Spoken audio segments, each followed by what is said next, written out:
Unión Europea se planteaba que América Latina era una región, así como Europa.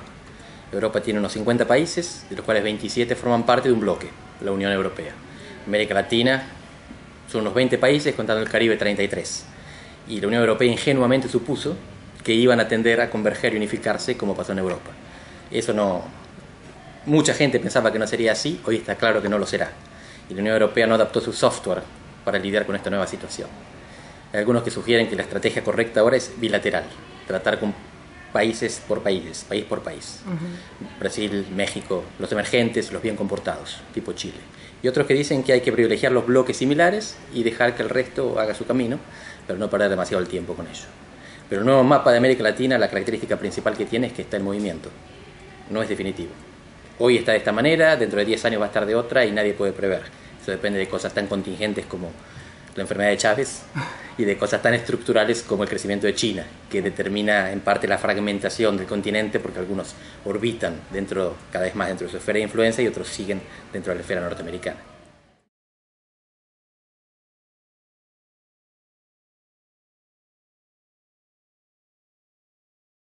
La retracción de Estados Unidos deja a la superficie un elemento que estaba mencionando recién, y es la fragmentación de América Latina.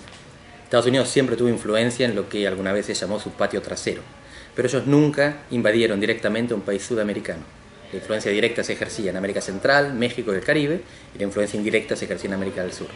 Cuando Estados Unidos se retrae, se lleva consigo la parte norte de América Latina, y la parte sur queda autonomizada y por lo tanto más expuesta a las ondas internacionales que sobre todo fueron definidas por China en los últimos 20 años.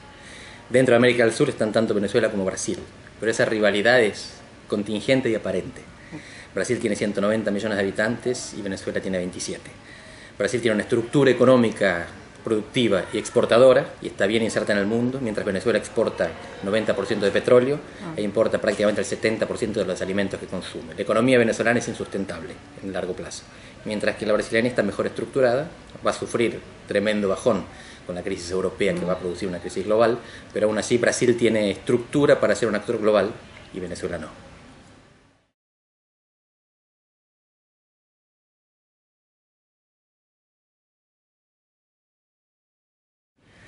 Esto es interesante porque nosotros podemos inferir su pensamiento actual de sus escritos de antes o de sus socios de antes, de aquellos que escribieron con ellos, investigaron con ellos y pensaron con ellos y siguen vivos.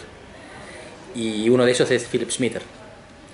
Y él justamente lo que analiza es cómo la Unión Europea creció a lo largo de crisis. La idea es que una crisis generaba una situación nueva que requería una nueva respuesta.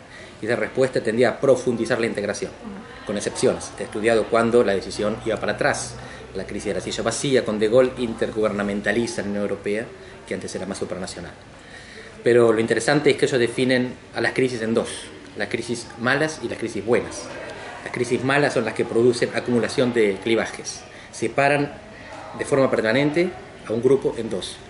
Y entonces el perdedor de hoy será el perdedor mañana. Y no tiene incentivos para permanecer en la organización. Las crisis buenas son aquellas en las cuales se dividen varios grupos que pueden hacer alianzas múltiples y diferentes a lo largo del tiempo. Entonces los que son perdedores hoy pueden ganar mañana juntándose con otros. Esta sería una crisis mala. Esta crisis dividió Europa en dos: Europa del Norte, Europa del Sur, acreedores, deudores, trabajadores perezosos. Y por lo tanto es muy difícil de resolverla sin ir para atrás. No es imposible, pero para resolverla yendo para adelante hay que crear otros clivajes y eso es costoso, eso necesita que alguien pague un costo desproporcionado. Esa es Alemania. Y hoy Alemania parece no estar en condiciones o de entenderlo o de ejecutarlo. Por lo tanto, lo más probable hoy es que la integración dé un paso atrás.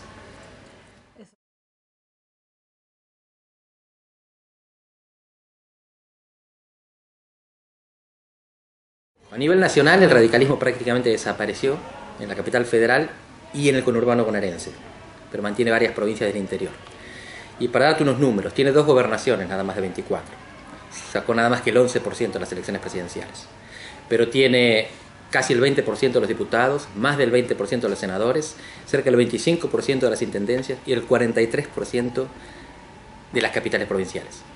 Uno puede decir, es un partido municipal, y puede ser.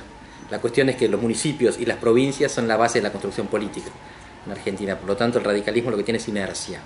Tiene un cierto arraigo en el territorio que no se ve desde la capital. El obelisco le nubla la vista a muchos analistas y politólogos. El radicalismo está vivo en mal estado. Y la cuestión es que es un estado declinante. Pero si uno se asusta por la situación, tiene que pensar que en el 87, con Alfonsín de presidente, también tenía solamente 2 gobernaciones. Después llegó un pico de 9 y ahora volvió a caer y tiene de nuevo 2. La cosa es más complicada hoy porque uno de los 2 gobernadores radicales está aliado con el gobierno, así que es todo más difuso, es todo más ambiguo. Pero lo más importante no es que el radicalismo esté bien o mal. Está, pero mal. Lo más importante es que no hay nadie más. No hay terceras fuerzas. Acá en Santa Fe no se lo nota porque gobierna una tercera fuerza, pero esa tercera fuerza tiene un senador nacional y 6 diputados nacionales. Si el Partido Socialista, por un fenómeno de la naturaleza, llegara a la presidencia, no podría gobernar, tendría que aliarse. La cuestión es con quién lo haría. Y la respuesta es una de 2, o con el peronismo o con lo que no es el peronismo. Y lo que no es el peronismo es sobre todo el radicalismo, con el cual el Partido Socialista ya tiene una alianza provincial.